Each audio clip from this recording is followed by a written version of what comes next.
Mouthwashing. I know I'm late to this, I'm also late uploading, but we're here now, little quick yap session. I went into this game completely blind last night, and this is one of, if not the best game I've played all year. For those of you living under a rock and have not heard of this game, Mouthwashing is a narrative point-and-click walking simulator. Oh, fuck you. If you can't handle a good walking simulator like some Edith Finch, Stanley Parable, and now Mouthwashing, I don't want you fucking watching my videos. Okay, that's a lie, please stay. Mouthwashing is a point-and-click walking simulator that tells a story of a 5-man crew in space whose job it is to basically be Space Amazon. Huh. I thought, isn't there supposed to be 5 of us? Where's the other guy? What the fuck? Damn, you look like my dick after November, bro. They're shipping a lot of something they don't really know about, but it's their job to do it, so they get along with it. The kicker here, though, is that the game opens with you crashing the ship in a murder-suicide attempt. I know that escalated really quickly, but at this point, I've already gave you more context than the game itself will. Our 5 characters we follow are Jimmy, the person who plays for the majority of the game, Anya, a squeamish nurse who for some reason does not like doing her job. More on that later. Swansea, one of my favorite characters. He's the oldest in the crew and it's definitely showing. Goddamn. Santa's got a surprise for you. He's mean-spirited, snappy, and just unpleasant to be around in general. But there's more to him than meets the eye. On the flip side, we have the youngest crew member, Daisuke, a fiery young adult who's under Swansea's command for an internship, but just a pretty bubbly dude in general. And of course, last but certainly not least, in fact he's arguably the most important character in the series, Curly. Yes, this is what he looks like. Remember that little murder-suicide at the beginning of the game? Yeah, it was Curly who did that. This game will subvert your expectations at every corner, and I don't feel like recapping the whole plot, so if any of this sounded interesting to you so far, go play the game right now, because I'm about to dive headfirst into spoiler territory so we can get to the juicy part of it all. So, turns out, it was actually Jimmy who crashed the ship. Not only that, the reason he did that is because for some reason that I still cannot possibly fathom, one night he decided to sneak into Anya's room and, Jimmy's a bad person. Objectively speaking, what he's done is awful, and that revelation alone is strong enough to holster a climax, but Mouthwashing says no. This is not bad enough. These are not his worst sins. And even if you play the game, you might be a bit confused, because what could have Jimmy possibly done throughout the course of the story that's worse than forcing himself onto Anya, or murder-suiciding the entire ship and its crew? And then blaming it on Curly. And part of me feels like that's a fair question to ask, but it really isn't, because the game tells you over and over that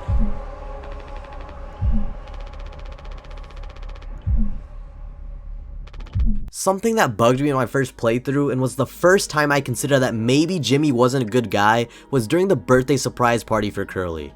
Curly has to unfortunately break it to all of them that they're fired. He's gonna be fine. He's actually considering doing something else anyways. As for everyone else though, things aren't looking so bright. It's a shitty situation, but what really got on my nerves is that instead of acknowledging that they're all in this together, Jimmy decides to blame Curly. He shit talks everyone at the table and then twists Curly's words into making it seem like something they're not. You could just frame it to yourself in a way that kept you as the hero. Yeah, that's fucking rich coming from you, Jim. Clearly he's projecting.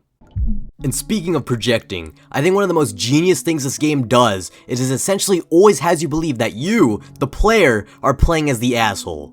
If the game opening with you crashing the ship was not blatant enough, your character will often be haunted by nightmarish visions, whether it's Curly living in fear of his own existentialism, or Jimmy haunted by his own guilt. This game wants you to feel like the person you're playing is troubled and will end up hurting himself or others because of it. This is a detail that I believe goes very understated in the community, because in my opinion, all of this, the flashing lines of responsibility, wishing pain on yourself and others, the developer is asking you, are you taking responsibility?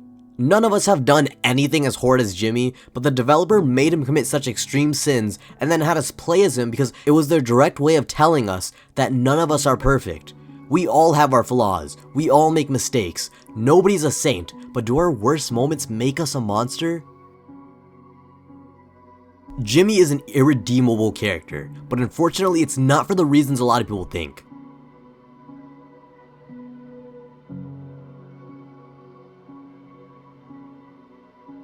Just like the quote implies, his worst moment doesn't make him a monster. I mean, it's still horrible, but what makes it all the worse is how he responds to it. This is actually a quote that we first hear from Anya, in reference to her believing that Curly was the one who took the ship down. Ironic, huh? What I really loved was how nuanced it was in Jimmy's case. The guilt he feels is real, and he's not comically proud of his horrid actions by any means. Shame, despair, guilt, they all plague him endlessly, similar to how we often regret our decisions and mistakes. That was his first step in the right direction towards atonement. But what truly makes Jim a monster is how his response to the situation was to try and take everyone in the ship down with him instead of facing the reality of his mistakes. Take responsibility. We see it constantly flash, and it's something we as Jim metaphorically and literally run away from throughout the course of the story. He wants to atone, but instead of actually taking responsibility for what he's done, he deludes himself for as long as he can, as much as his conscience lets him at least. He's fucking pathetic. He'll constantly say he's going to fix it or take responsibility, but then he never does. Do you ever do this? Do you ever lie to yourself and say you're taking responsibility, when in reality you're just doing what's most convenient for you in the moment? That's what the writer of the game is asking you when they make you play as Jimmy. Swansea being the last crew member to die was so fitting for how much of a foil he was to Jim. They both had similar experiences of making mistakes and wanting to atone.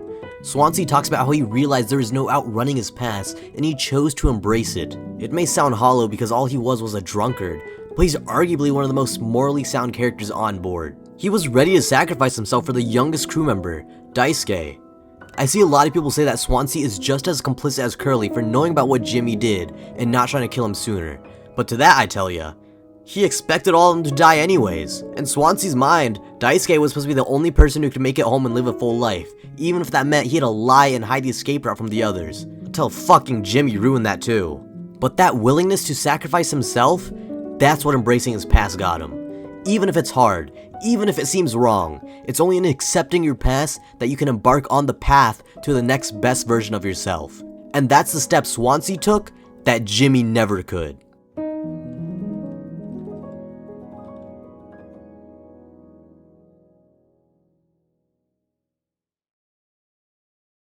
Now it's only Jim and Curly left, and if you ask me, the best thing he could have done was put Curly out of his misery and cryo-freeze himself. And then from there, he either owns up to his mistakes publicly once recovered, or just dedicate himself to a new better life where he doesn't ever repeat any of those mistakes ever again. But you know what? This is what makes Jimmy a monster. He doesn't do any of that. In his fucked up delusional mind, he justifies to himself and Curly that the best course of action is to freeze Curly, whose whole existence is literal pain by the way, and to fucking off himself. Take the fucking easy way out. Take responsibility. Yeah, fucking right. Raping Anya, committing murder-suicide, that's something nobody can or ever should try to defend. But those actions aren't solely what make Jimmy an awful human being. It's the fact that every corner, he had a chance to take accountability, responsibility, and he still decided to lie to himself and others and to sink everyone and everything into nothingness and leaving this world with his two final actions being another pathetic mistake in the name of responsibility.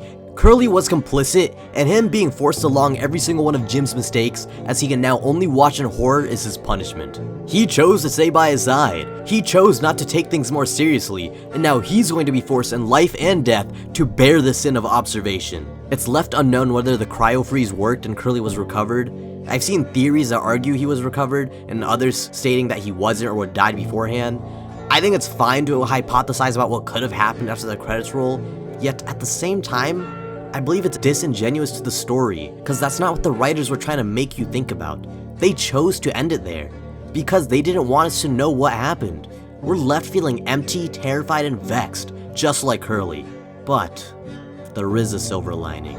Unlike Jimmy, who was a coward to the end, or Curly, who's complicitly left, quite literally frozen and battered, forced to live by his mistake, we, the audience, the people who controlled both of those characters, we can change. The mistakes we make in life, we don't have to serve cheap excuses to ourselves or others. We can take responsibility for our wrongdoings here and onward.